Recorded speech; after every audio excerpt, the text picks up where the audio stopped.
This episode may contain content that could be distressing or objectionable to certain listeners. Please refer to the episode show notes for details. Discretion is advised.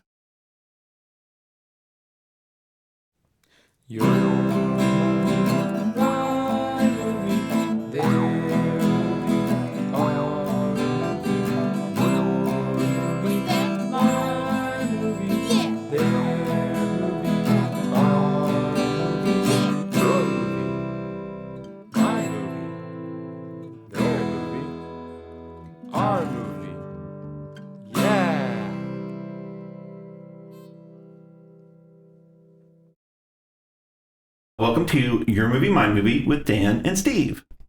I'm Dan. And I'm Steve. Also with us today are writer and not-so-silent partner of the podcast, Ciara. I'm Ciara. And cinematographer and filmmaker, Alice. I'm Alice. This is a podcast where one of us picks a movie to watch and we discuss it together. In this episode, we're talking about one of Ciara's picks, the 2017 movie God's Own Country, starring Josh O'Connor and, I hope I'm getting this right, Alec Secăreanu, and was written and directed by Francis Lee. We will be talking about spoilers, so if you want to watch the movie first, now's the time to do so. But before we talk about the movie, Dan, who would you recommend this movie for? I always forget you're going to ask this question.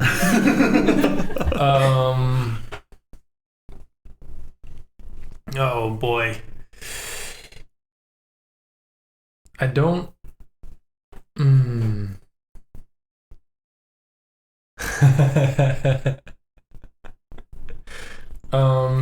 people who like to watch mud wrestling. And, some guys kissing each other. Okay.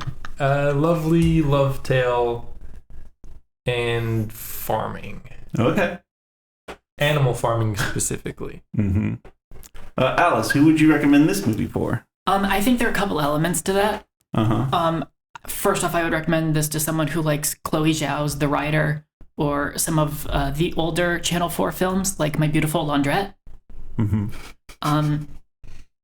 I think it really cuts through with the kind of naturalism of a Mike Leigh movie. Mm-hmm. But it has another element to it with the kind of working class fantasy that Tom of Finland always wanted.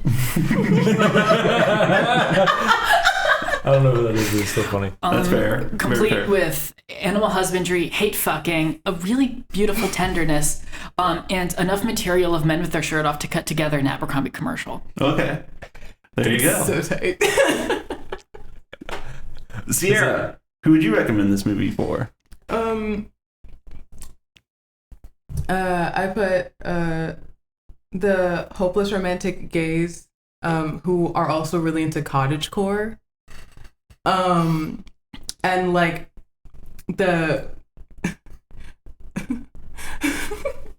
I was thinking of like those who are questioning, their sexuality and everything, but then they're also up at 3 a.m. reading the most like toe curling, like blanket biting, like just like feet kicking fanfic in the world that's like predominantly gay. There's a duality here where simultaneously this is a movie for Tumblr.com, but also this is a movie for someone who maybe has a very tough, stoic, rural life with a lot of fragile masculinity. Mm-hmm. Yes. 100%. But more so Tumblr.com. That's where I found the film was Tumblr. I saw stills from it and I was like, oh my gosh. But that's who I would recommend this film for. I would recommend this movie for people who just want to see two young, good-looking dudes just fucking in the mud the way God intended.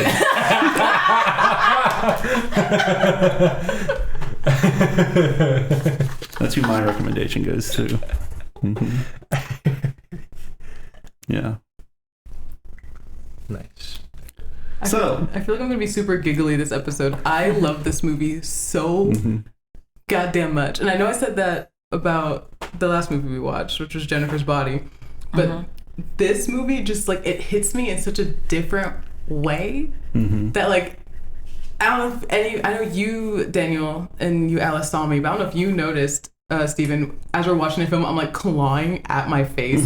It's such like I just want to burst. Like this film is just so fantastic, and the cinematography and the acting, the script, the everything about it is just so damn top notch for me.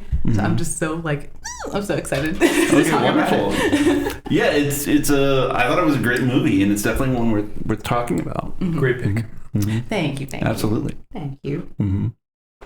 So where do we want to start with this, Dan? Any suggestions? I was thinking about whenever Sierra was talking about it just now. I was thinking about kind of like the script, I guess, and how restrained it is. How there's not really a line you can cut. There might be like maybe one or two, but I can't even think of those lines. Usually when I'm watching a movie, I can think they could have cut that line in half or completely. In this movie, I don't know if there are any of those. Well, I have a few things to say in regards to that. I think it's almost impossible to talk about this movie without comparing it to Brokeback Mountain. Amen. If you've ever watched that. I haven't seen it. Yeah, Okay. I've seen Brokeback. Yeah. You've seen it? Okay, so yeah, it's almost impossible. And so yeah, and what's great about this movie and that movie is they're both about rural gay men who do rural work basically. And it's so funny because they don't talk much in that movie either, in Brokeback Mountain. Yeah. So it's just funny to me because, it's like that thing between the sexes where, the woman is always like, what are you thinking? Yeah. Whereas the man is like, I'm not thinking anything. And then women don't believe us. It's that whole meme.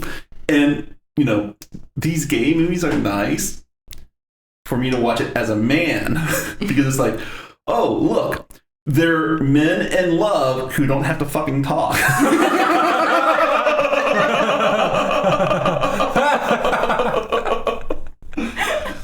that's kind of like, that's what I love about Brokeback Mountain, and that's what I love about this movie. So you're right, Dan, you can't cut a lot of dialogue because they don't need to. They don't need to speak. Exactly. They already know what's going on. And I was going to say, even though I said that I love the dialogue, I really do because of how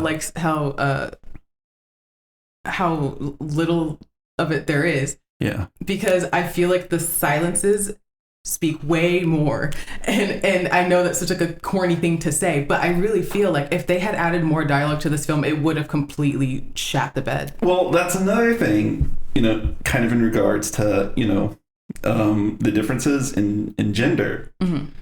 Because not that long ago, my dad had The Wild with Reese Witherspoon on. Yeah. Okay. And, these movies are similar in that, these movies take place in, kind of pastoral landscapes. But in that movie, Reese Witherspoon, she's, going through some, inner turmoil. And so she takes a hike through a very famous trail. I think it's in the Pacific Northwest. And, but as they do it, they play narration from some poetry, and so, you have these, in that movie, they have the pastoral landscapes, she's jabbering away. Whereas in this movie, they let the landscape breathe in silence. I take it that with Blade Runner, you don't like the narration. I don't mind it because I like neo-noir. Right. And I think his flat effect, the way he narrates with the flat effect, it almost adds to it. Yeah. Yeah, so I don't mind either way. Speaking of comparisons, I also think you can't talk about this movie without talking about what I see as its biggest predecessor, My Beautiful Laundrette. Okay. My Beautiful Laundrette came out in the rise of Channel 4, which was very big with... what year? I believe it was 1984, 1985. Okay. If not 86, the latest.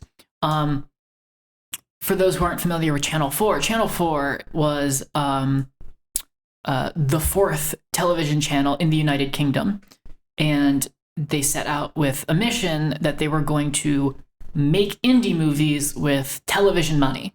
Okay.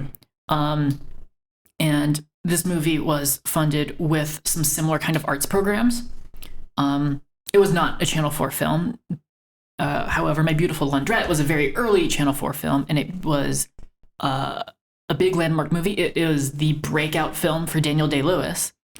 And in that film, Daniel Day-Lewis plays a skinhead who is very prejudiced against Pakistani immigrants in the 1980s who have largely come looking for work. And he is a gay man who lives this kind of very stoic, abrasive kind of lifestyle, and he carries that demeanor through his life. But it is this veneer that he's kind of covering up his a gayness that he's deeply uncomfortable with, until he has this sort of forbidden romance with a Pakistani immigrant who is working in, nearby London. And it begins with this hateful, this very hateful kind of interaction because he's a racist skinhead. But then they, of course, fall in love. But that's the thing that I love about this movie. The thing that I love about this movie, especially when you compare it to Brokeback Mountain, is all of the angst in this movie. There's a lot of angst in this movie. So much. But none of it is about them being gay. At all. Yeah. Which I love. Yeah. I think that is very specifically something that's important with the character of Johnny. Because I think in something like My Beautiful Laundrette, it is about him being gay. Yeah. And it's about its conflict with his social views.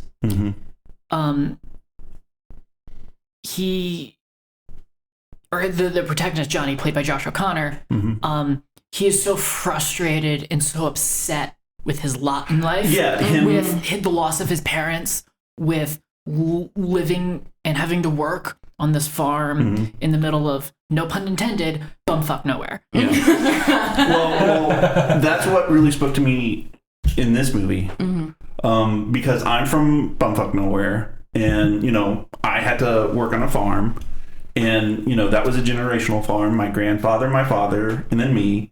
And so that's what I really related to in this movie. The angst isn't about him being gay. It's about him being stuck in a lifestyle that he was born to, that he did not choose, and is having trouble escaping because of his familial obligations to his father and also his grandmother. So that's what really spoke to me in this movie. That was his mother, I think. No, it was his grandmother. Yeah, because his mother left. Yeah. Yeah. Oh. Yeah, he calls her Nan. What? Yeah. Yeah. Oh. Yeah. I'm like terrible at watching movies. No, you're fine. Well, I looked it up just to make sure because I was confused. Oh, okay. But I wanted to make sure. And like, well, I mean, he mentioned that his mother left, so I'm like, well, Why are did he they mention his that? grandparents? I believe they're further into the movie when they're taking care of the little baby sheep, and they're in that weird little stone cottage thing. Yeah. And he mentions that his mom's name is Annie, and she wanted to be a hairdresser, and then she left. And she did Oh, I thought she would. That okay. Yeah. All right. Gotcha. What were you saying, Alice? Later on in the film, after the dad, as far as I know, the dad, Martin. When Martin has his stroke, Deirdre says to Johnny, "Are you going to leave just like your father?" So I believe they're his grandparents. Oh, I looked on the Wikipedia and it said that Deirdre was the grandmother and Martin was the father. Okay, then we'll go with that. Okay. We'll go with Wikipedia. Okay. Okay. So yeah, that's what spoke to me in this movie because Yeah, life on a farm is not fucking easy. I mean, you guys saw that is a great depiction of what life on a farm is like. Now, I didn't deal with animals, while I was working on a farm. We only did sugarcane, but it's even tougher when you have to deal with animals because they, need to be fed, they need to be watered. You got to muck out the stables and, all that other stuff. So, and to add, with the animals. So I looked it up because when I've seen this movie 3 times and never once have I ever looked up, are those animals real or not? Because I was like, this is great puppetry. The animals are real. This takes place on a real farm, and all of the stuff that you see that's happening to the animals, the characters are doing to the animals, the actors are actually doing that. So, what's the So Johnny is literally sticking his hand in a cow's vagina to make sure that it's dilated well, and all these things. Like it's all these things that seem so crazy that you're like, oh, obviously they had like a double come in and do that. The actors are fully going for it, and these are real animals. That's something. There's something about the filming of this movie in that way. Yeah. About the production that really reminded me, and this is why I mentioned it in my recommendation of. It has a lot of similarity in production to Chloe Zhao's The Rider, which is a narrative film that had a very, very tight script, but there is a sort of, in order to get the realism of that film, which is about a man who takes care of horses, hence The Rider, in order to get that realism, to get that naturalism, there was a certain sense where, okay, that very, very pared down script is going to be taken into very real environments. Yeah. And there is a sort of almost semi-documentary aspect of that movie. Right. Well, I looked it up, and this movie was written and directed by Francis Lee. And apparently it's very semi-autobiographical. Right, yeah. Because he was from a farm, and he had to make the choice of whether to stay and work on the farm or go off to drama school. So, he grew up on a farm. He obviously did all this stuff. So I'm sure, he taught the actors like what to do and, made sure that they got a very realistic depiction of, what they had to do on the farm. Yeah. Yeah. That's something I really liked about this movie, in that, just that naturalism and the realism. Watching it, I could tell that they were real animals for the most part. I didn't know all of the animals were real, but I knew, like the one he skinned, I knew that was real. I'm hoping that what they did was they got a little lamb, because that's what it is, that was already dead, and then they just skinned that. That's what I'm hoping. I would, I hope that as well. I would assume they did, but you never know. But probably. Anyways. Yeah, I looked up further. I tried to do quick, like, more research to see if, like, so what, like, the dead ones, like, what happened with that? And I couldn't find any information at all. Right. So we see what we see. Well, it's also funny because, you see them helping these lambs with births, and it's like, well, how are you going to get a second take of that? exactly. I wonder how much is scripted. I wonder if it says on page 37, the lamb is giving birth, or if they knew what they had to film narratively. And they said, okay, and they maybe said, all right, we're going to go to this farm at a time when these lambs are, or when these ewes are going to be giving birth. Right. And then spend time on that farm and. Yeah, that's a good point. With a script with as little dialogue as this one has, the way to film it would be, get what you need that's scripted first, and then you can go on and film the scenes where they're, doing farm work and they're off alone with the lambs. You can do that later and basically plan that on day of shooting.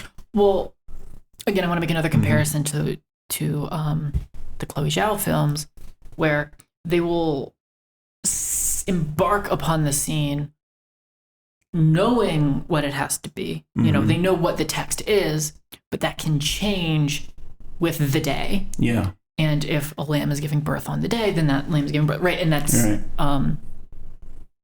I don't know if skinning a lamb to then use it to go full tauntaun and then take that lamb skin to warm another lamb was scripted or not.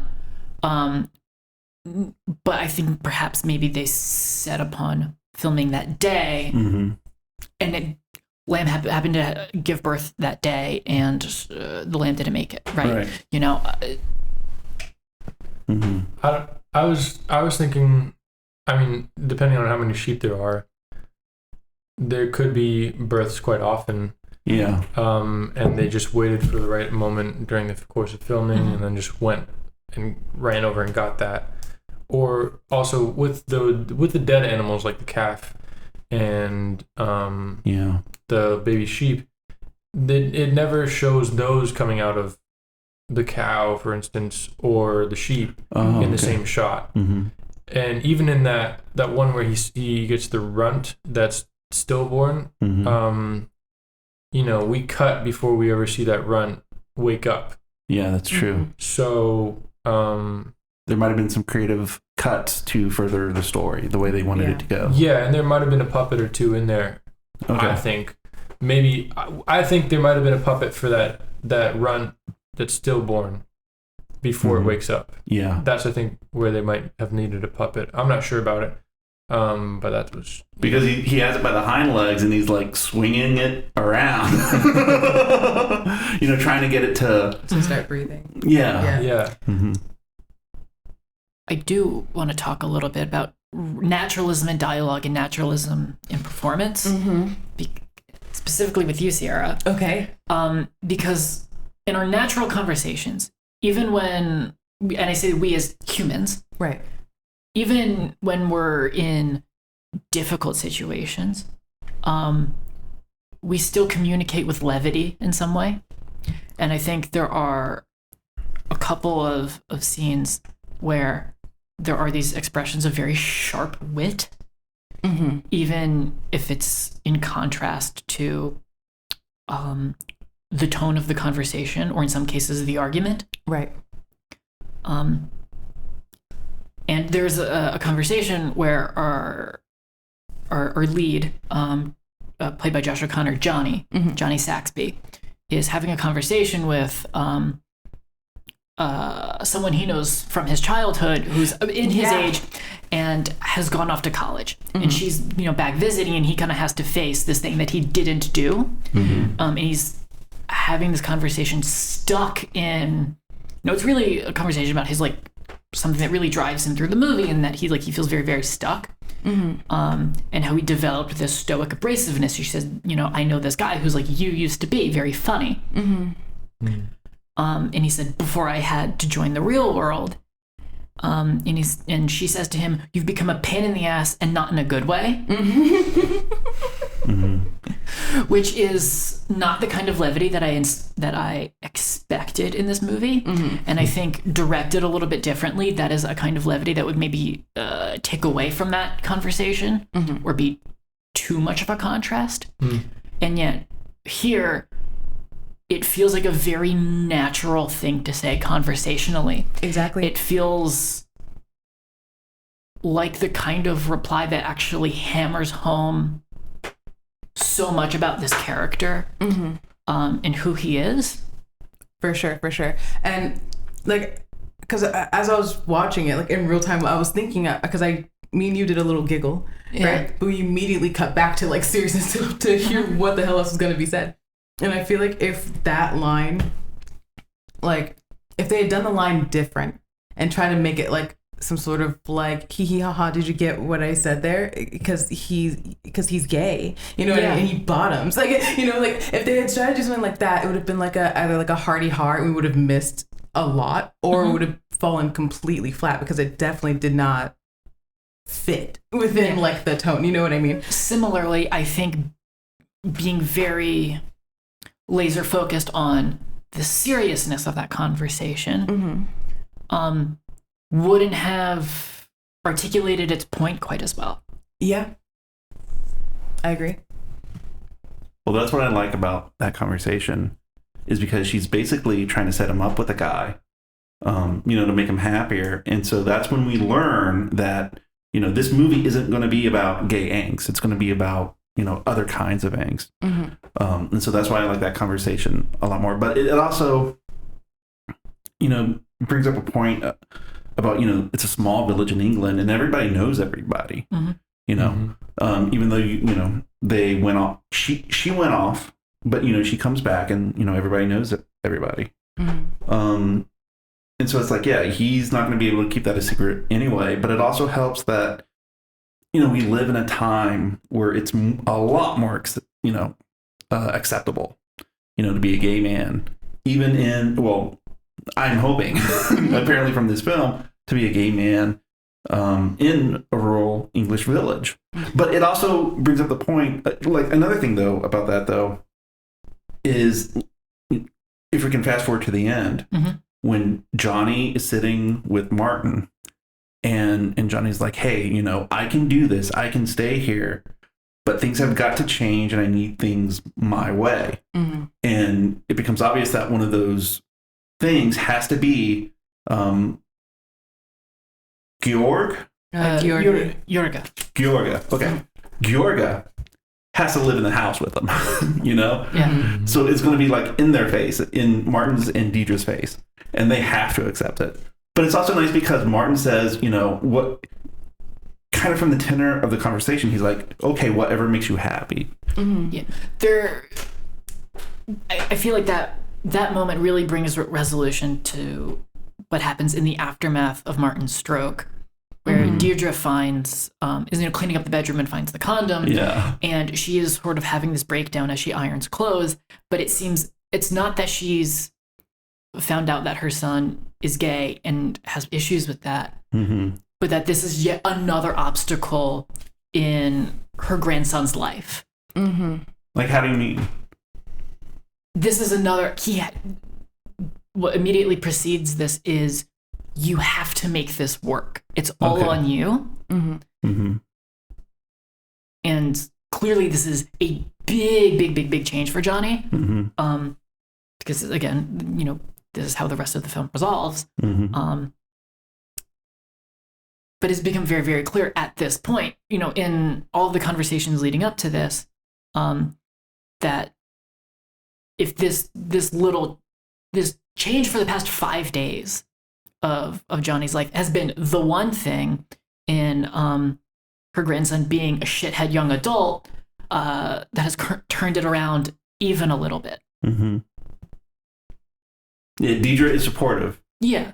Okay. But I think just because she's supportive doesn't mean it's not difficult for her. Yeah, I think that's part of the breakdown I think it's partly because I saw it not so much that she was, I was trying to figure it out.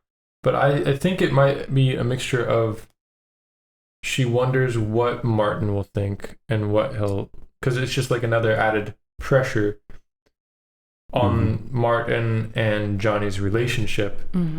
Okay. As well as I was just also thinking that she misses Martin and it's just a lot of pressure in general. But I just had this thought. Well, while I was watching, I was wondering if what she might have been upset about was, her grandson is gay, which means, she may not have great grandchildren. And, continuing the family line is something that's important to a lot of people. Yeah. There's actually a Taiwanese movie we will watch at some point that deals exactly with that. So I don't know. I thought that might have been the problem with her. But, with what you guys were just saying, maybe what it is she's afraid that, Martin's wife left Martin.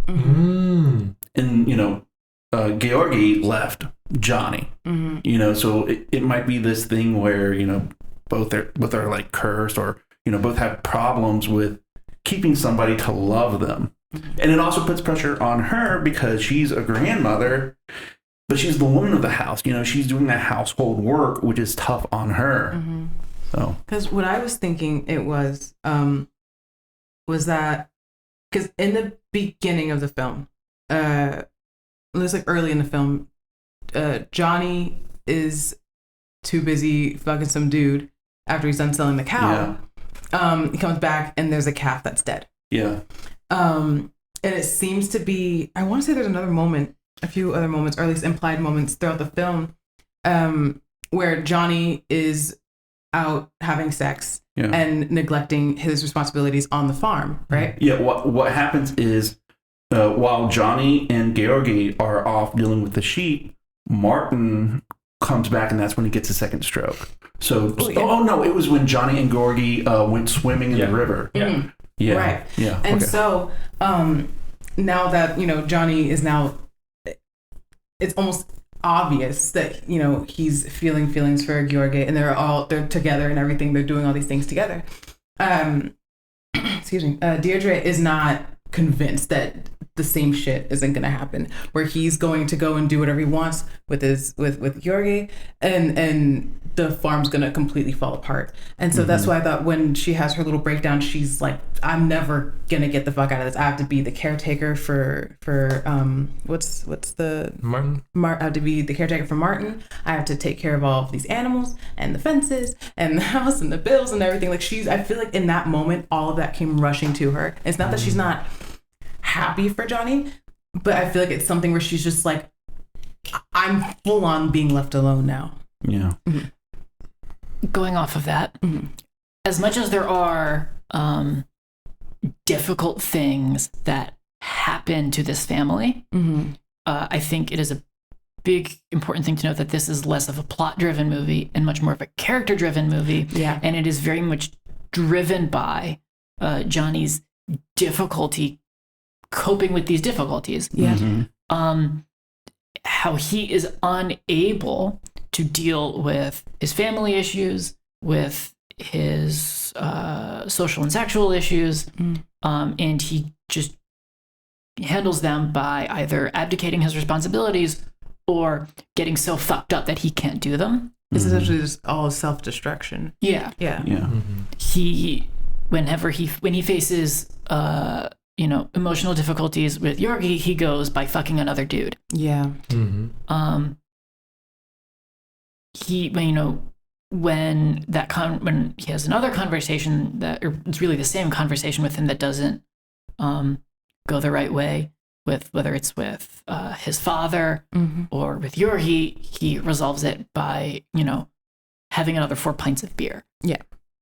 And as much as Martin having 2 strokes back to back is a difficult thing for this family and for Deirdre, and certainly a huge part of her strife.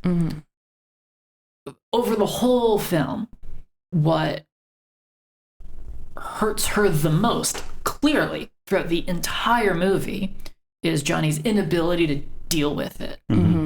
Well, and to be there, and this kind of sums up the last part of her character. It's all on you. Yeah. Yeah. Because Johnny's such a hard ass, and obviously so is what's that dude's name again? Martin. Sorry, I know. I want to call him Michael. Okay. But Johnny's a hard ass, and so is Martin, and that's almost implied that that's how Martin had his first stroke. He was overworking himself. He was a hard ass. He was doing all this stuff, and then he got a stroke. And so obviously Deirdre's like, Johnny, calm the fuck down, dude. Well, later in the movie, so what happened is it's just after Johnny washes Martin in the tub, and then we cut to Johnny sitting at the table. Oh, he's sorting bills. Yeah, he's sorting bills. And then Deirdre walks into the room and she goes, "You should get your rest." And Johnny says, "I'm fine. I can cope." And then Deirdre replies, "You mean like your dad did?" Ooh, burn. Yeah. So it's very obvious that Martin, he, worked the farm on his own and then worked himself to disability far younger than he should have been. And Johnny is on the same track to do that. Exactly. And, maybe that's what Deirdre maybe that's part of why Deidre breaks down. You know, she sees the same thing happening, you know, cycles of, you know, first Martin and then the son. So. Yeah, this is such a... And, you know, Johnny says, I'm fine, I can cope. That's a very psychologist way to say that, you know, because we all deal with stress, and coping mechanisms are how we deal with stress. So for him to say, I can cope, that's very telling, I think. Yeah. Yeah. It's such a behavioral movie. Yes. In a way, it's a behavioral movie in a way you don't see very often anymore. Yeah, absolutely. Yeah. I mean, like, so at the beginning of the movie, when Johnny goes off to the auction, and then he has sex with that other young man in the cow trailer, you know, you can tell, like, it's very aggressive. You know, it's like, he's not having sex because he likes the guy. He's having sex very aggressively because he's trying to get his aggression out because he's so frustrated about stuff. Exactly. Yeah. You know? There were a lot of, like, I think, like, difficult scenes, very graphic scenes in this movie. The one that was, like, truly the most difficult to watch is after he's come home from that. A cat, as she mentioned, a calf died. A cow that was giving birth. She lost her calf because Johnny was out taking his aggression out by fucking that dude. Yeah. And he comes home and the calf has died, and he's having this argument with his father. So his father storms off. And it's this very stressful, very difficult thing for Johnny. And I could not bear to watch. He takes his anger out by kicking the dead calf against the wall. That was like, nothing was more illustrative of where this guy is at and his inability just to deal with his life than watching him kick a dead animal whose death was his fault. Yeah. Right. Because I was thinking about that too. Because before that, anytime he's interacting with an animal or a cow or whatever, he's very gentle. Like, because we see him as like very aggressive a lot of the times. Like, it's speaking to human. But when he's like taking care of the cows and everything or whatever, he's, you know, talking in a soothing voice, which obviously you have to, but it almost seems sincere, and he's like patting them very gently and stuff. And so I felt like he'll only take out his aggression on those who like can bear it. You know what I mean? Like human to human contact. So when he kicked the dead calf, I was thinking like, oh, he's about to fucking explode. Like, this is like the height of his frustration, his anger. We saw that very early in the movie. Well, I thought he was, I mean, yeah, you're right, because he does talk to the pregnant cow. He does do that, and that's very gentle. But, you know, I think he's also kind of dismissive about his responsibilities to these animals. And the reason why is because it's every day to him. He grew up to it, and he didn't want to. He didn't make that choice, but he still was forced to do it. So when you're forced to do something as a kid that you don't want to do, you know, I know how that feels. You know, and that's how you treat it. But then compare that to how Gheorghe acts. Gheorghe acts very gentle to the animals in comparison. He's so fucking dreamy. I know. I just want to start talking about him, but I'll be here for 4 hours. Oh God, I love him so much. He's just a dream. All right, sorry, continue. Well, I mean, if we want to talk about the hot actors, we can. My God, can we please? Because I was fucking dying. Well, you know, Alec Secăreanu has that very like model-esque, rugged kind of look, right? Yeah, he does. But like, you know, Johnny, or British lad, Josh O'Connor. Very British looking. Well, it's interesting that he seems so familiar with the farm work when he looks so aristocratic. Alice, interesting is a non-word. It doesn't mean anything. You gotta let me finish my sentence. Well, you finish your sentence. He looks aristocratic, and that's you know, he's in the Josh O'Connor, because he was on The Crown. He played Charles. But he really looks like, I mean, he kind of looks very, you know, posh. It's funny because it's the first thing I ever saw him in, and I was like, "Fuck, he looks super British." My God! And then I saw him. He does look very British. Very British. If you say he's like very aristocratic, it's like that. Oh, I don't want to be mean.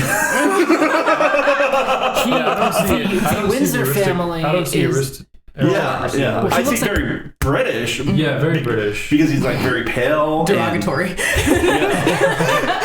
Sure. Yeah. But then I saw him in like he was a very minor character in Peaky Blinders, and I was like, oh, he's so cute. So it's like not the range, but like there's just something about his character. He is the hotter Prince Charles. He is 100%. Like Holy shit. But like his Josh O'Connor's ability to sort of just like melt into his character is just so it's fantastic. Like, not to like suck his dick too much, but like he did great in this movie. I mean, no, we can talk about if we're talking about this movie, we can suck his dick a lot. Fair enough.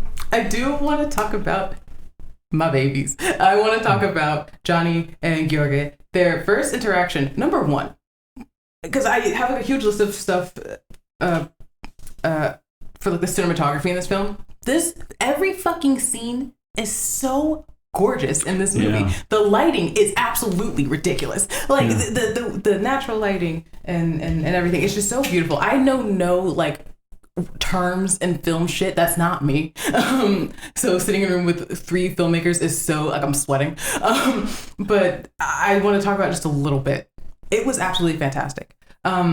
Anytime like Gheorghe looked out of a window, I was like, oh my God, and just like the way everything just looked so goddamn stunning. Well, it's great that they have a lot of good things to work with. Mm-hmm. The landscaping itself is beautiful. Mm-hmm. And Francis Lee, the director, he didn't go to film school. He studied acting. But he wanted to tell his own stories, and so that's how he became a director. Mm-hmm. But when you have such good stuff to cook with, I mean, it's almost, you have to try to fuck it up almost. Yeah. The whole thing looks it's naturally lit, right? That is that whole movie, with the exception of a couple of things where it's literally just a practical like lamp in the room, which even then stunning. Yeah. It is very much like that is the sun diffused through an overcast British sky, and like I think there are certain areas where it felt like okay, they maybe brought something in to like shape it. There's a little bit of grit, but other than that, it's natural. It is a very, very natural movie, and it's very little of it is very like neat, clean, locked down. There's no cranes. There's no like crazy gimbal thing. Like it's just it is a very the camera is seamlessly immersed into the environment. Yeah, it's very intimate. Yeah, for sure. And so when Gheorghe and Johnny meet, Johnny's going to go pick him up from what seemed like a bus station. Yeah, I think so. Yeah.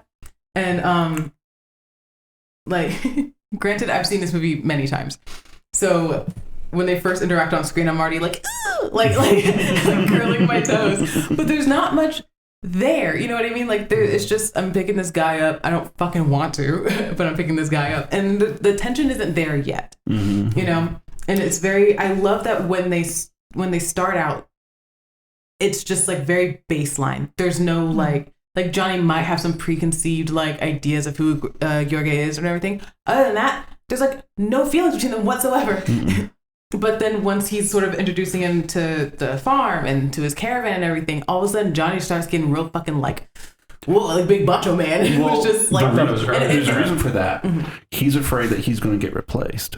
Exactly. On one hand, Johnny doesn't want to be there and do all this stuff. He doesn't want these burdens. On the other hand, he doesn't want to see somebody else take it away from him. Exactly. He doesn't want to see his position as Martin's son taken away from him by Gheorghe. I mean, that's what's going on there. And because a part of me, because I'm such a fucking hopeless romantic, and I was like, oh, well, this is like just like some basic necking. Like, but no, he's being a total dickhead to him. And it took me a minute, like within the film, even this sitting to be like, no, Ciara, this is not a good thing. This is very, very toxic. This is really not great.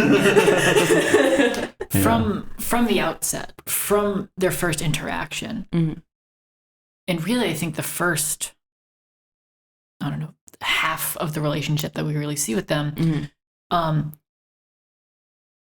so much of that, so much of all of those scenes is just contrast in their behavior. Yeah. That you learn so much about these two men on a relatively silent car ride. Yeah. Just seeing the vast difference in how they sit, how they move, how they light a cigarette, how they choose to sit next to each other shapes so much of how you're going to look at these two people for the next 2 hours.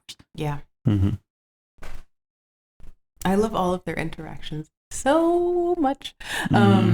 Even like, there's just something, I don't know if it's just the way everything was set up or if it's just them being fantastic actors or something, but the tension, like not even just like the sexual tension, but just the tension between the two, you could cut that shit with a knife. Like it was absolutely insane. Like I many times was like holding my breath.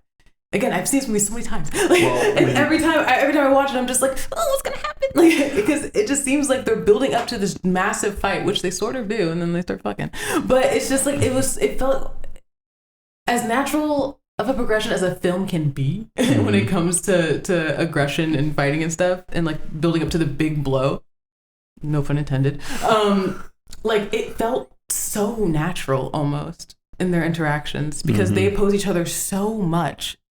That it just felt like there was just like there's a lot of fission, you know what I mean? Well, it's that thing among men where some men will push you to see where the limit is, and then that's when you have to push back, and it's only after you push back that's when you get their respect, and that was what was happening between Johnny and Gheorghe, because Johnny kept calling him Gypsy or Jippo.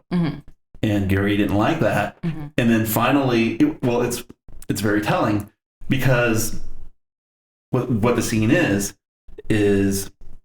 Gheorghe is behind Johnny and Gary is like stripping down and washing himself down. So we see him naked in the background, but Johnny's not looking at him, but we see him. And then Gheorghe almost gets finished doing that, and that's when Johnny's like, "Hey, Gypsy, come on, let's get to work." And so Johnny starts walking off, and then Gheorghe rushes up behind him and hits them. And he's like, gets on top of them and says not to do that. And that's when you see the change. Fuck with you. Yeah, I will fuck with you. Oh my god, it was fantastic. I loved it. And that's where you see, that's when you see the sexual tension, and that's when the question becomes, okay, who's going to be the top and who's going to be the bottom? Literally, oh my god. Johnny wants to be the top, but he's a bratty bottom. He's a bratty fucking bottom, and we knew that in that one direction. He wants to be the tough guy on top, but he's not tough enough. No. Well, the moment when you really see like who's really the top, it's such a great scene. It's after Martin has got his second heart attack, and so Deidre stays with him at the hospital, and then Johnny and Gheorghe go home. I know what you're talking about. And they can finally be domestic, and it's such a great domestic scene. And then Gheorghe's the one who cooks them dinner, and he sets the table, puts the canned lager there, and so he puts the plates down, and Johnny grabs his fork, but then Gheorghe grabs his fork and he eats from Johnny's plate, and he tastes the food, and then he grabs his salt shaker, salts Johnny's food, tastes it again, and it's like, okay, yeah, that's good for you. That's when we know who's the top in this relationship. There's another scene before that. Yeah. When Martin is still in the house, Deirdre is ironing clothes, and they're sitting watching TV, like right in front of her. And Gheorghe gives Johnny a look, like he's like your grandma's like doing that shit, and so he immediately gets up to be like, oh, I can take care of that for you, right? Yeah. And so he like packs down the clothing iron, and Deirdre goes and retires to bed, and so Johnny kind of like crawls up to kind of, initiate sex with Gheorghe, and he says, in the caravan. And Johnny's like, well, no, I mean, we could stay here. And he says, in the caravan. Yeah. Fuck, dude, it was so perfect. Yeah. It's so good. A lot of this is gonna be me squealing. I just love them. Okay. I love them so much. So when they we're kind of like jumping around the film right now. That's fine. Yeah. But when they finally start like having sex, right? They're in the little, what do you even call that? Like the stone little. It's like a shack. Like a shack that they're in because they're fixing the fences and stuff. Mm-hmm. The thing with Johnny is that he doesn't do tenderness. He doesn't do sweet shit. Mm-hmm. He does aggressive fucking and then he goes. You know what I mean? That's it. And so even in the beginning when the dude like was giving him a blowjob and he goes to go up and like kiss him, he's like, ugh, and like shoves his face into the cattle car, and it's just like screwing him, and that's it, right? So when Gheorghe like it almost like is like slowly easing him into this tenderness and like slowing him down. Oh my god! That's my favorite scene probably. It is because we don't see them really having sex. We see them like touching each other, kissing, hugging, gripping at each other. That's it. We don't really see them have sex at all.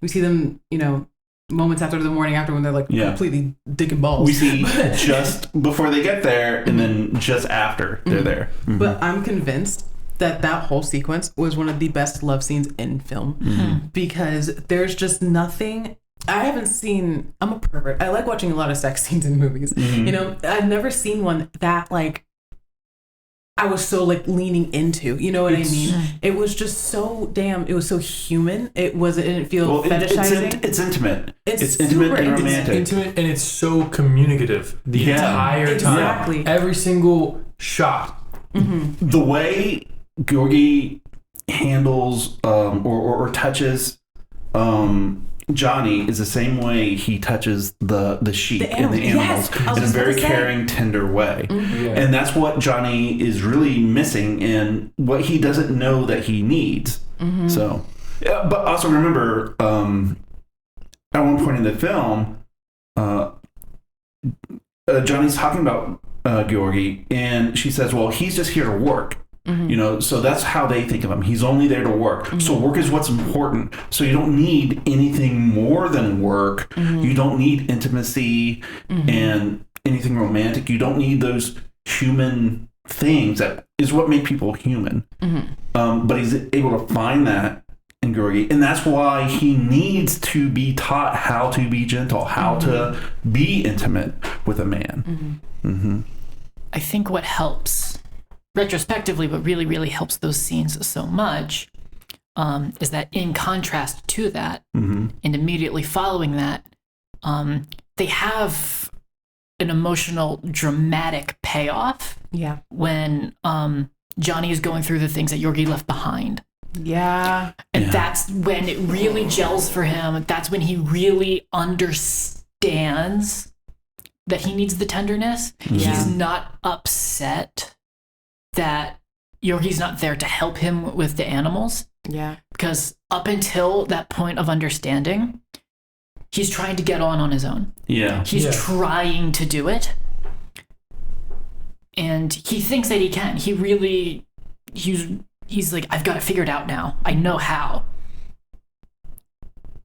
But he kind of completely comes apart when he pulls the jumper over himself, and at that point he like it total. That's when he knows he has to find him, and the sweetness and the tenderness of like finding the jumper pays off.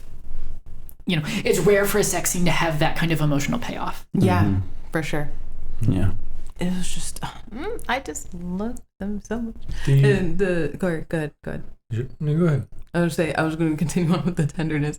I almost feel like I'm being like wrapped up in a blanket sometimes. Like it really does hit down on such a human emotional level.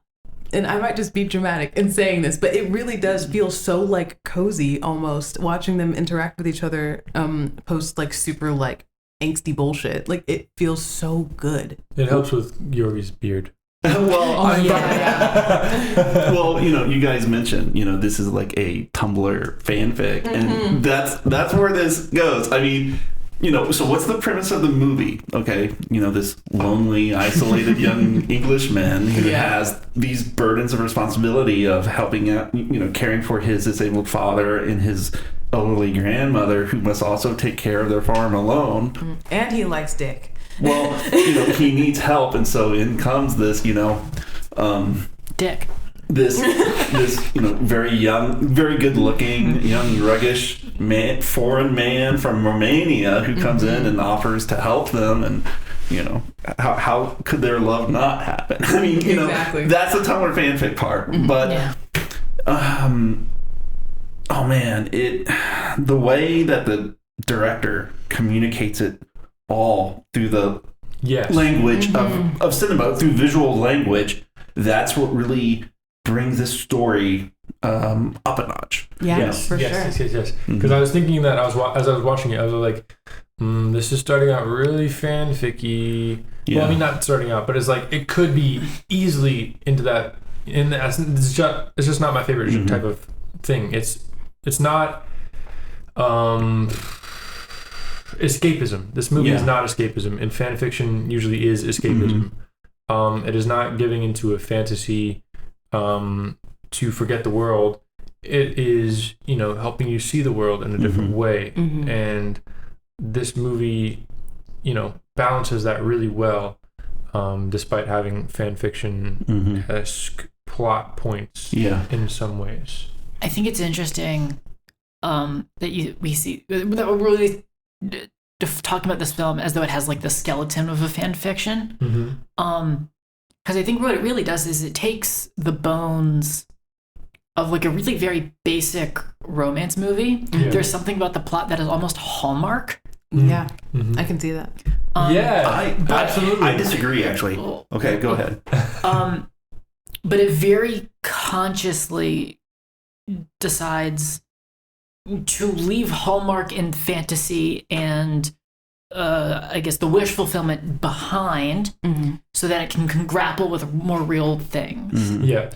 I would say it has the exoskeleton of the fanfic, and the meat, within, that's what all of those deeper feelings and the visual language within this film. Because, like we said, the tenderness that Gheorghe shows Johnny, and then, how the visual language of Johnny's frustrations, that's visual, and that's depth. So, I would say it's an exoskeleton of the fan fiction, but there's a lot of deeper things shown through the visual language of this film. Yeah.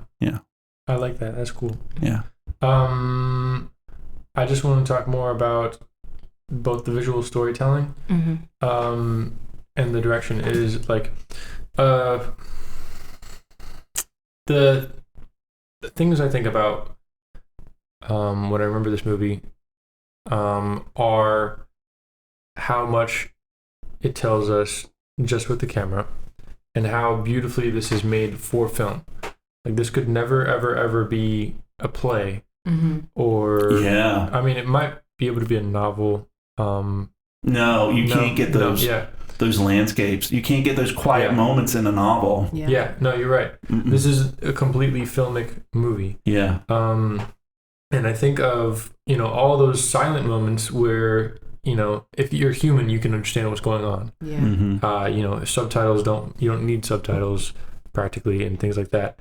Like whenever Gheorghe has gone and Johnny is feeling his coat, or even just looking at his coat. Like I almost didn't want him to reach out and touch the coat, because I think that was a little cliche. But it's fine. It communicates it well. But even just before, as the camera is seeing the coat, I felt what he was feeling. Even with like, it's more overt decisions, but not super more overt. But again, the fact that Johnny wouldn't kiss anyone, he wouldn't let Gheorghe kiss him either, until we see Gheorghe teaching him how to love and how to show love, and it's wonderful, and it's also through Gheorghe that Johnny is able to love his home too. I don't remember where the scene falls, but shortly after they have sex, the next morning Gheorghe runs off up a hill, and Johnny, I think, is kind of like freaking out a little bit, and he's like, where is he going? Why is he leaving me? So he runs after Gheorghe, and they come to the top of the hill, the mountain or whatever, and they look out, and Johnny is looking at Gheorghe as he is looking over the sheep and the pastures, and then we see Johnny slowly shifting his own view to the sheep and the pastures, and we have that wonderful moment of silence and peace and bliss as Johnny is seeing his home through Gheorghe's eyes, and it's wonderful. Yeah, well, that's the thing that I was kind of getting to, where Johnny was raised in this. He didn't choose this, and so he's very dismissive of it. Yes, he's seen it all. He's seen it all before, and so any magic is lost. And what's more is he was forced into it, and so it's lost even more. Yeah, and then Gheorghe comes around, who likes doing this. Yeah, and this is all new to him too, and so it's Gheorghe, seeing the magic that in beauty that has been around Johnny all along, but he was too lost in his frustration and lack of control in his life to notice it himself. And so, that's why Johnny can do this, but only as long as Gheorghe is with him. Johnny has to do this for his family. If Johnny leaves, what's going to happen to Deidre? What's going to happen to Martin? In that way, it's kind of the opposite of a Glass Menagerie by Tennessee Williams. But Johnny is okay to stay, but he needs something worthwhile to him to make it worthwhile to him, and that's his love for Gheorghe, who just happens to love this shit too, or instead, love this stuff instead. So that's that dynamic going on in there, which is why I love this movie. Okay. Sorry. No, you're good. I was going to talk about something completely different. I was also going to talk about something completely. I was going to go back to cinematography. Go for it. I am a sucker, like huge sucker, for great shots of like hands and fingers. Okay. Because I'm very attracted to hands and fingers. I always look at them I work in customer service, so I'm always looking at people's hands all the time. I'm always worried about how my hands look. It's just the thing that I've always been interested in. And this movie is like the best smorgasbord of that for me. It is, again, stylistically, this film is absolutely freaking stunning. Like, it is, God, so beautiful. And I like how many shots of hands there are, because of course there's the nonverbal communication in the eyes, a lot between not just Gheorghe and Johnny, but Johnny and everybody. But once Johnny learns that tenderness, and he's actually able to use his hands for other than work, and he's able to touch and be touched. I just love how they really I feel like it's almost subtle, how they start to introduce it. It only really stood out to me the most in two specific scenes. One where Martin's in the hospital, and he, because first it's, I guess, three scenes. Gheorghe and Johnny are in the canteen, and they're talking about it. And Johnny's worried, and Gheorghe, because he can't really bring too much attention to the fact that they're together, he just he puts his finger on Johnny's hands that are folded together, and I thought that was just beautiful. And then the literally following scene, Johnny goes to Martin's room where he's out like a light, and he just very lightly with two fingers touches one of Martin's fingers.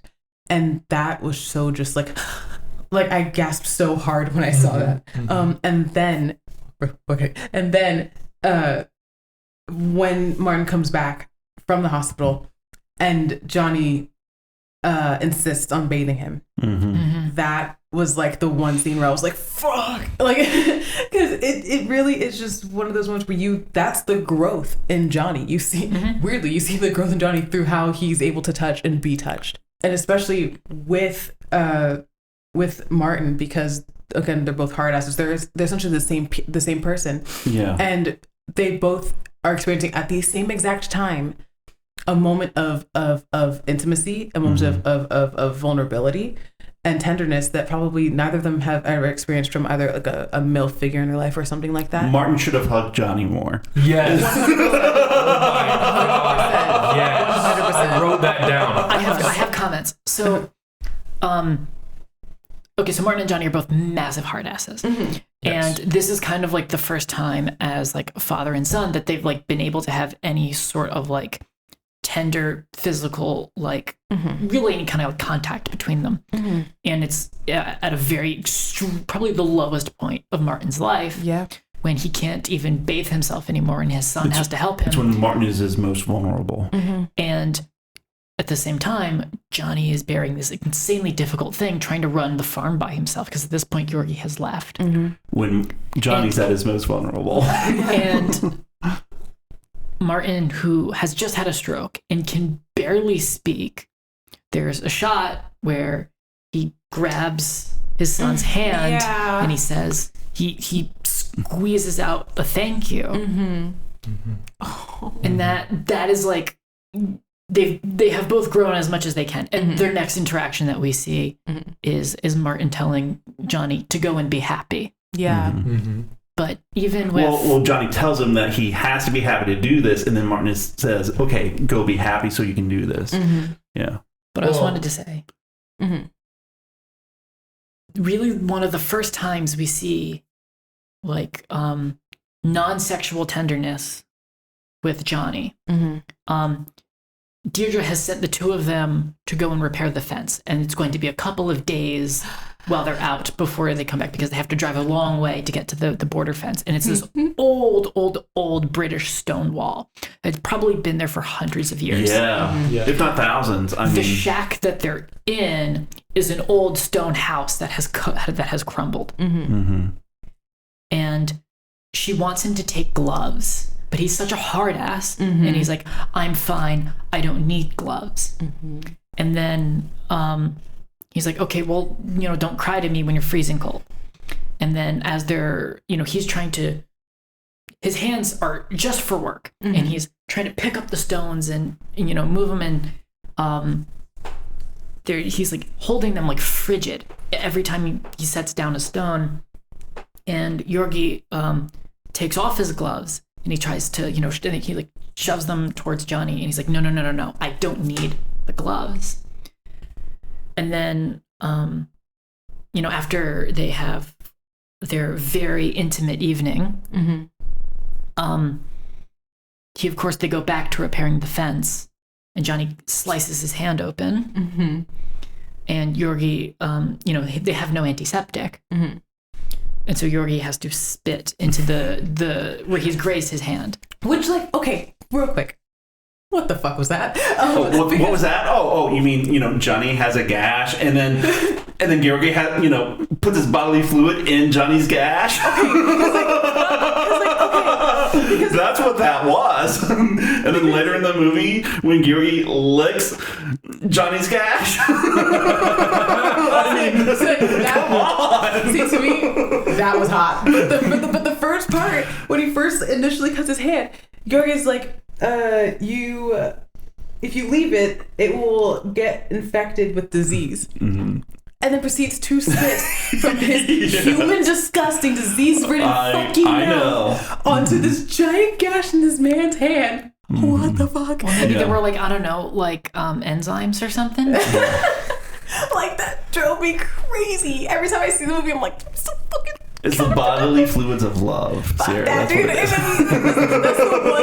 the one thing in the film that, like, like He's sucking the poison out. No. The poison being If you can kiss, self-hatred. if you can kiss someone, you know that thing. human mouths are riddled with bullshit, dude. Oh my god. Okay. I want to be very clear. That's not a safe thing to fucking do. Yeah. And that's not the most disgusting thing that happens in this movie. I mean, for sure, speak for yourself, but yes, you're also correct. Yeah. But like, oh my god. Well, disgusting can be hot. Disgusting can be hot.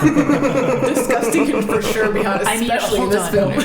Immediately proceed. I mean, if we're going to talk about things where there could possibly be some cause for infection, I think butt fucking in the mud. Holy shit, butt fucking in the mud.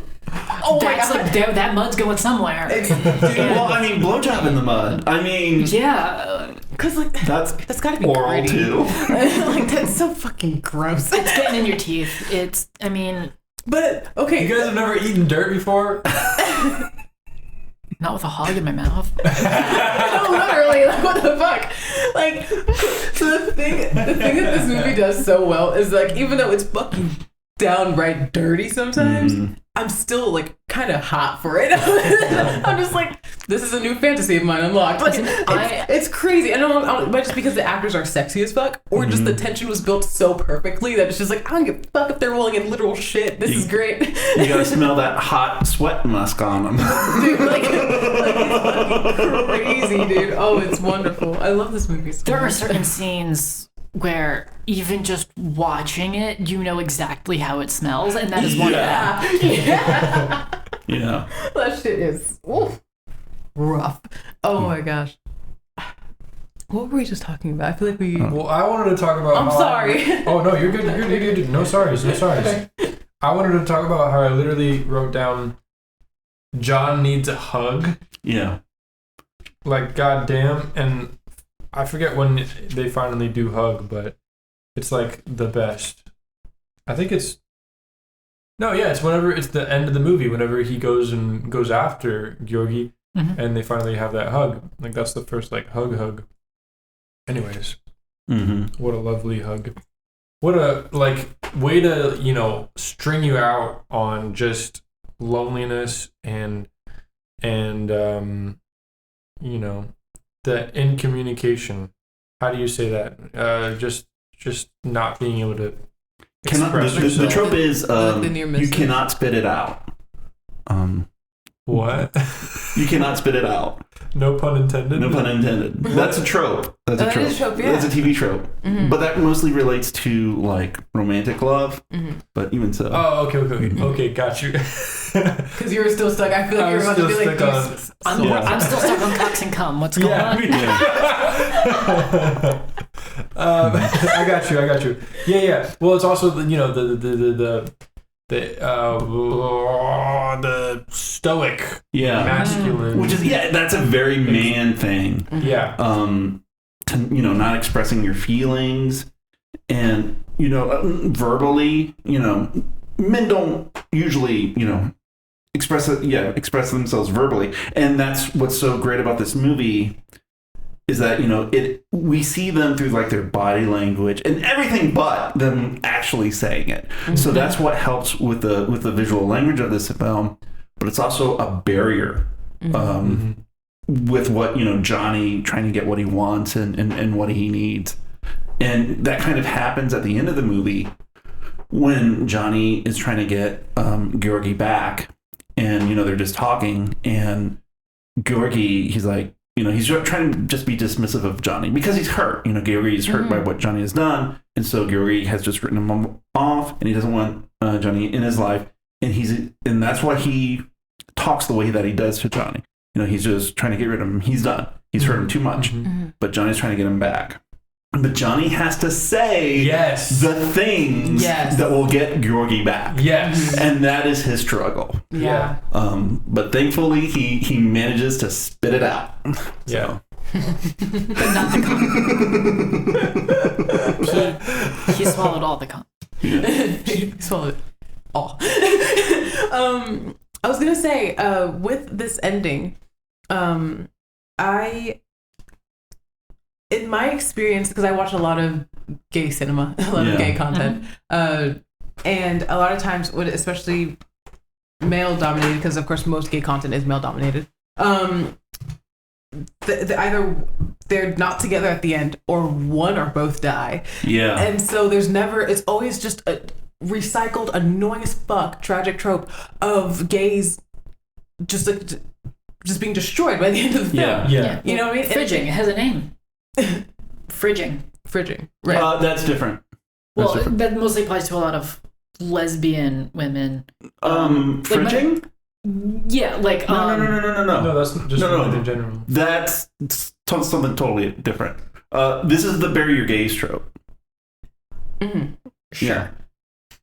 It happens a lot, specifically with lesbian characters in television. Yeah. Mm-hmm. Yeah. Almost universally, and it happened. This film gets compared a lot to Portrait of a Lady on Fire. Yes. They have very similar stories. Yes. Which I still have not seen, but I know exactly what you're talking about. Can I spoil the ending for Portrait of a... I know how it ends. You know exactly why this movie is significant then. Exactly. Can I spoil it? This movie does not have gay trauma ingrained into it necessarily. Gotham Country? Yeah, Gotham Country. Yeah, but also they end up... They're actually together. happy and they end up together. And this is the first film. I'm sure there's been many before it, that I just have not seen yet. But this is the first one I'd ever seen, a gay film, where there's a happy ending. Yeah. Holy shit! How fucking revolutionary is that? And even then, if they went with a bad ending, the bad ending isn't because either of them is gay. That doesn't have anything to do with it. Exactly. Which is what is so phenomenal about this film. And I almost feel bad for saying that, because it's like, I would watch more queer cinema, but I just know that so much of queer cinema is gay or lesbian or trans screenwriters, trying to get out their angst in their, trying to express themselves in the troubles that they've had with that society. Yes. And so it comes out in these scripts, and so that's why a lot of queer cinema is about that struggle. Mm-hmm. But it's also nice to have these scripts where that's not the issue. Yeah. And I think those kinds of movies are a lot more approachable to non-queer audiences. Mm-hmm. Yeah. It's like watching... Oh, sorry, go ahead. It's like watching a movie about someone being of a certain race. Yeah. I was just about to say. Versus watching movies made by that certain race just of their lives, their stories. It's trauma porn. Exactly, because a lot of times, for me personally, like very recently, have I stopped watching like the Black tragedies. Mm-hmm. Like I've completely crossed out slave movies for sure, because what the fuck, there's so many of them, and there's no need, because it's like almost like living trauma, in every Black person in the world, and because there's just it's. At some point, it almost feels like fetishizing. You know what I mean? Like there's just a constant want and a constant production of tragedy in black life and Black experience, and I just cannot subscribe to it anymore, because it is so triggering, and I'm like paying to be traumatized. I'm paying to be triggered. I'm paying to watch these people not succeed or get like what little bit of like success they can by the end of the film, after they just been like dragged through the shit for however many minutes. And the same with queer stories. I a lot of times I get really like frustrated, because again, me being queer, it's just like it's so frustrating watching some of these, because a lot of, other than the fact that a lot of it's very much like white male dominated, these experiences are so sought after by either other queer people who haven't been able to like digest their own traumas and issues, or straight people who are like, let's see if I can try to feel bad for the gays, like maybe then I'll donate to GLAAD, maybe I'll check out Ellen one of these days. It just doesn't feel sincere at all, because these are human emotions, human expressions, and human experiences. And they don't have to be tied down by a race, by a sexuality, by gender, no, nothing. And so with this movie, I think that's why I love it so much, is because I can't relate to half the shit that's going on in this movie, other than the fact of being queer. But I feel it on such a deep, like molecular level, because of how human it is. Well, you know what I mean? what really separates this from a lot of queer movies is that it shows queer people as people and people who have their own issues beyond the tragedy of being gay. Yeah, exactly. Yeah. Exactly. 100%. Yeah. You know, when writing media like this, it's a spectrum that I often think about because the spectrum is, okay, this is how things are, which is usually bad, versus how you want things to be, which is usually better, Right. But unrealistic. So like maybe in the 60s or the 70s, there was a TV show called Good Times, which was about this poor black family in the ghetto. Right. And if you watch it, you know, it's that stereotype of poor black people in the ghetto. But the thing is that's where, you know, urban black people were. They were in the ghetto. So, you know, the black audiences of the time, you know, they could see that and they could relate to it. But also it was a way of conveying the stories of the stories of those people. And also, and therefore humanizing them. So that's the one end of the spectrum.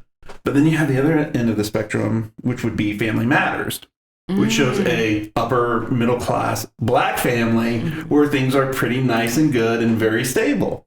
So, and you know, I'm sure there are, you know, of course, there's black people, you know, upper middle class and a stable family, but you know, that is kind of where to aspire to. But you know, not even black people, you know, like. That guy, he was a dad to a lot of people after school. So it's that spectrum of how do you want to portray the world? Right. Do you want to portray it how it is and how terrible it is? Or do you want to write something aspiring to get people to move up and to live their aspiration? So that's what this conversation has made me think about. Yeah. I feel like I've been cutting you off, Daniel, like No, so no, much. I feel so bad. I didn't have anything to say. I was just like, yeah. I for a second I thought Family Matters was the Jeffersons, and I got mixed up. Oh. Well, I was going to say the Cosby Show, but that's problematic now. Yeah. You said Batman. Do you remember when we saw the woman that played Harriet Winslow? Yeah. At ABFF? It was so fucking cool. She's such a sweet lady. Oh my gosh. Yeah. I was like, I couldn't stop crying. The second she came, because there's like a panel for Proud Family, because she was Sugar Mama's voice. And so I'm watching the panel. It's her and Kyla Pratt, who obviously is Penny Proud, and like I'm in the far back of this like little theater, just bawling my eyes out. I could not stop crying. It was really, really bad. And like I went to go say hi to her because everyone's like leaving out the same door. But the second I got close enough to her, I just started weeping like so bad, and I had to turn away. And so I missed my chance to say hello to her. But oh my gosh, she is just lovely. Watching her interact with everyone else was just lovely. It's okay. I get starstruck too. So I barely ever get Star Trek, but that was like my number one. Oh, she was great. Sorry to like say a random tangent. That's all going in. Anything else? One other quick thing I wanted to mention before we wrap it up. No pun intended. Alice made that joke already. I just wanted to, give Alice that credit. We're such children. One of the first moments. Okay. Visual storytelling.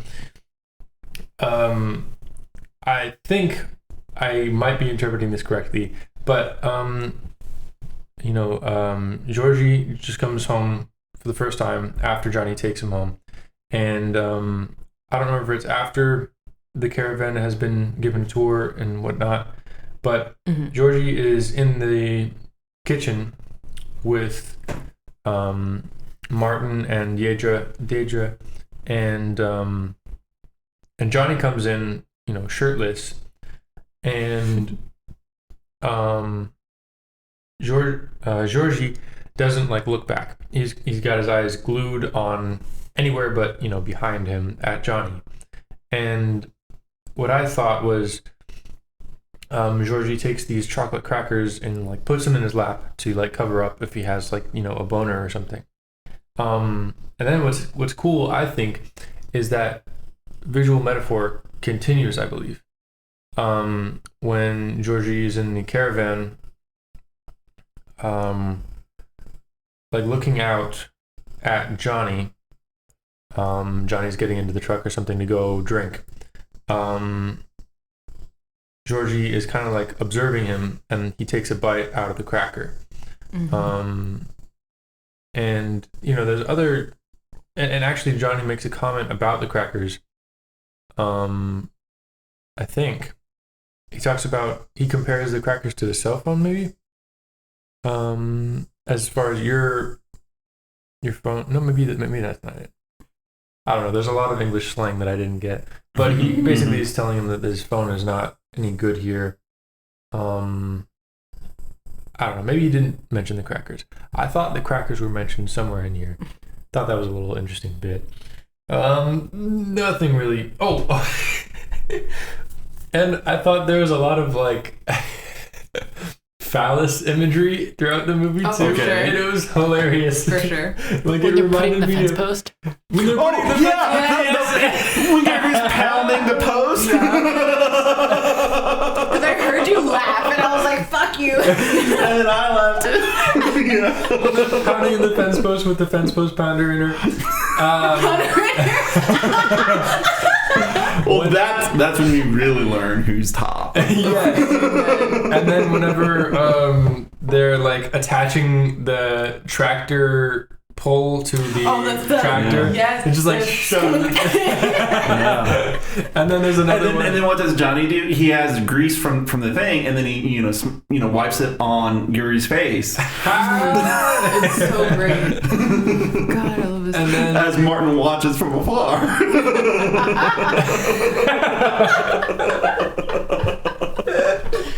Tumblr wrote this movie. Yeah, God, for it's sure. so good. And then also whenever freaking Johnny is pissing and there's like a water spout dripping in the cut right before that. Anyways, I thought that was funny. A lot of that.